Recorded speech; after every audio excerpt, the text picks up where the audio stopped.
भाग तृतीय में हम सामाजिक स्तरीकरण अध्याय का अध्ययन कर रहे थे, जिसमें हमने सामाजिक स्तरीकरण की अर्थ व परिभाषा का अध्ययन किया तथा साथ ही विभेदीकरण की परिभाषा का अध्ययन भी किया।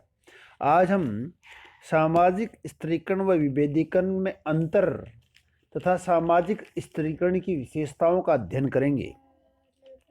देखिए, सामाजिक स्तरीकरण व विभेदीकरण में बात करें तो सामाजिक स्तरीकरण का उद्देश्य कुछ विशेष परिस्थितियों को धारण करने वाले व्यक्तियों को अधिक अधिकार, सुविधाएं एवं सुरक्षा प्रदान करना है।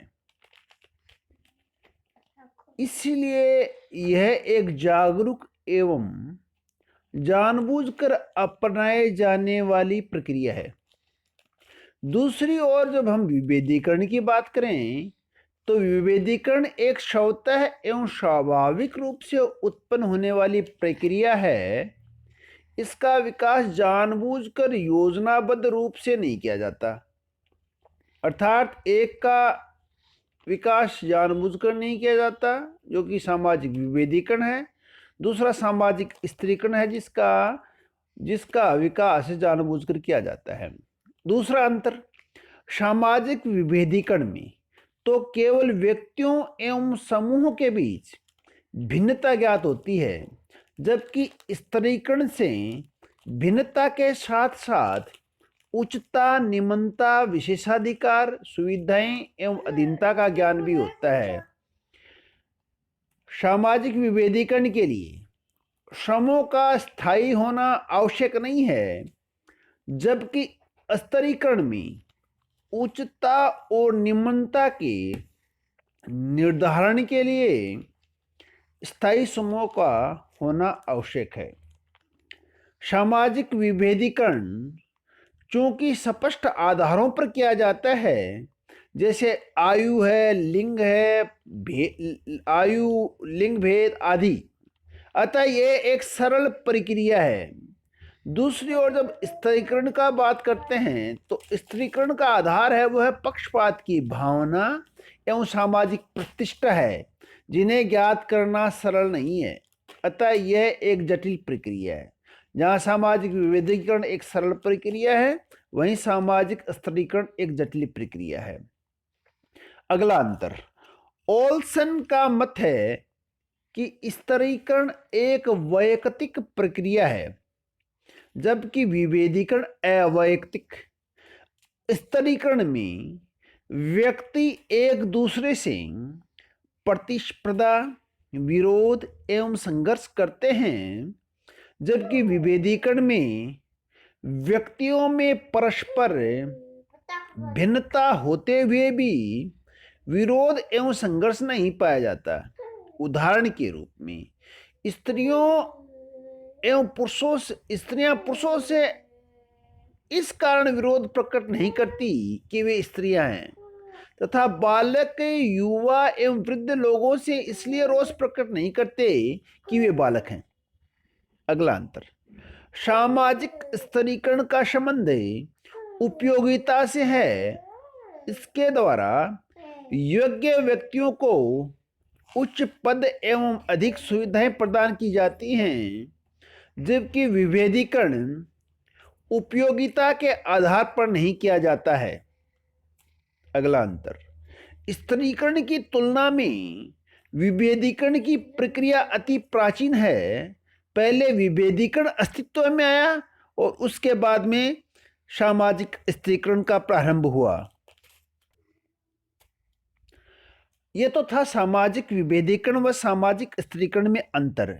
अब हम सामाजिक स्तरीकरण की विशेषताओं की बात करते हैं।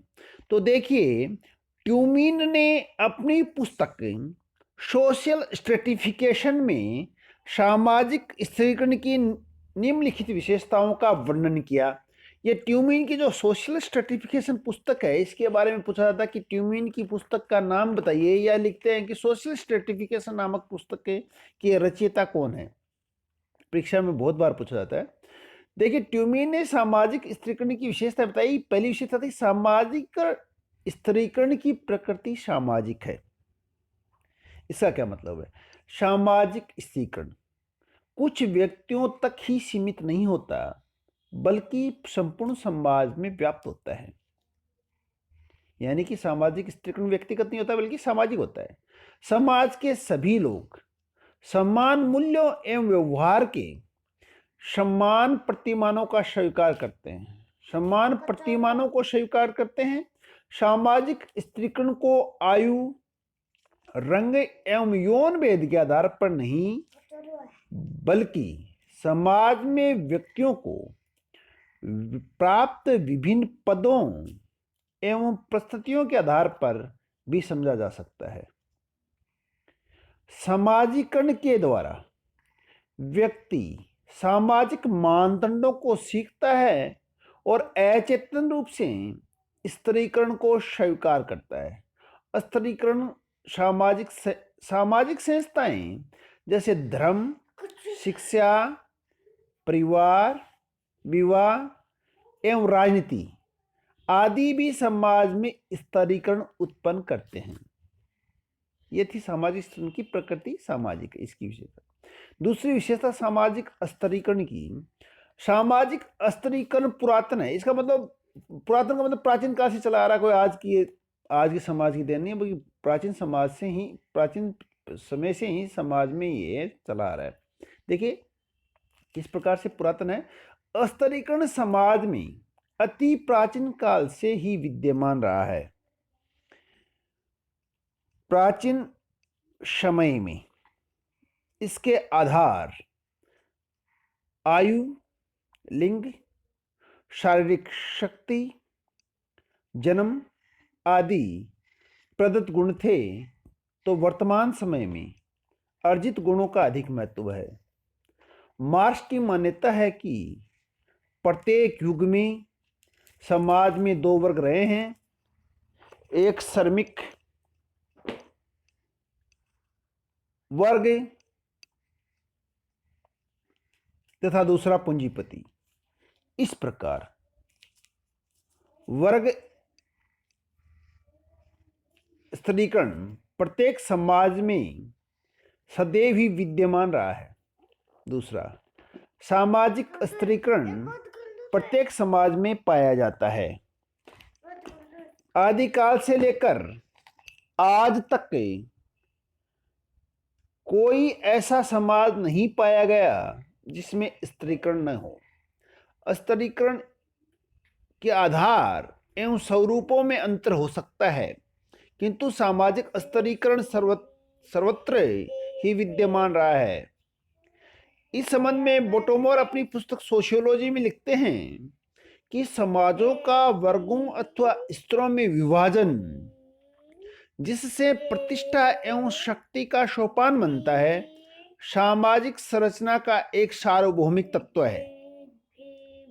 सामाजिक स्त्रीकरण की अगली विशेषता है कि सामाजिक स्त्रीकरण के विभिन्न स्वरूप हैं। विश्व के सभी समाजों और सभी कालों में सामाजिक स्त्रीकरण का समान स्वरूप नहीं रहा है, बल्कि देश एवं काल के अनुसार इसके अनेक स्वरूप देखे जा सकते हैं। अति प्राचीन काल में सामाजिक स्त्रीकरण का सरलतम आधार यौन भेद, आयु भेद और शारीरिक शक्ति था। भारत में जाति प्रथा के आधार पर स्त्रीकरण पाया जाता है, तो यूरोप में वर्ग व्यवस्था एवं अर्जित गुणों को अधिक महत्व दिया गया है। मध्य युग में दास एवं स्वामी स्त्रीकरण के दो प्रमुख स्वरूप रहे हैं। अफ्रीका एवं अमेरिका में प्रजाति भेदभाव का लंबे समय से प्रचलन रहा है। इस प्रकार सभी समाजों में स्त्रीकरण का प्रचलन किन्हीं सामान्य नियमों द्वारा न होकर स्थान, परिस्थिति एवं संस्कृति द्वारा प्रभावित रहा है। सामाजिक स्त्रीकरण की अगली विशेषता है कि सामाजिक स्त्रीकरण परिणामिक होते हैं।